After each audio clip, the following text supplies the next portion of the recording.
In today's video, I'm going to teach you how to create a salary slip in Microsoft Excel. We'll begin by opening Microsoft Excel and selecting a blank workbook. As soon as the sheet opens, save the file right away with a clear name like Salary Slip Template, SLS. This is a good habit because it helps you keep your work organized and prevents losing progress later. At the top of the worksheet, create the company header. In the first few rows, enter your company name, your company address, and then the title Salary Slip. To make the title stand out, merge cells across the page, apply bold formatting, and increase the font size. This gives the document a professional appearance and makes it clear what the sheet is for. Next, create a section for employee details. Add fields such as employee name, employee ID, department designation, pay period, and date of payment. You can then fill in sample information to see how the layout looks. Keep this area neat and easy to read, since these details identify exactly who the salary slip belongs to. After that, move on to the earnings section.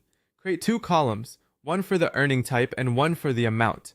Include items like basic salary, house allowance, transport allowance, medical allowance, bonus, and overtime.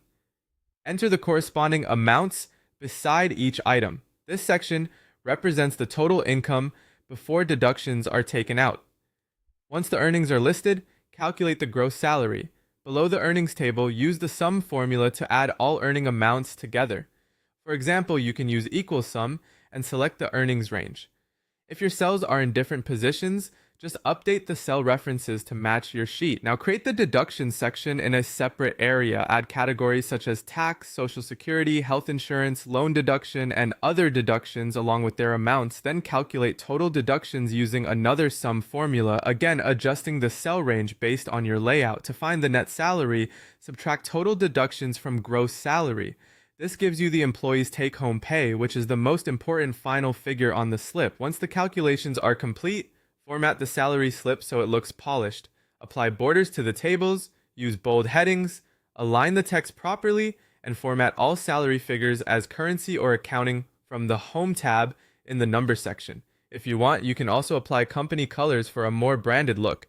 At the bottom of the sheet, add a signature section with labels for prepared by, approved by, and employee signature. Leave enough space for signing if the document will be printed.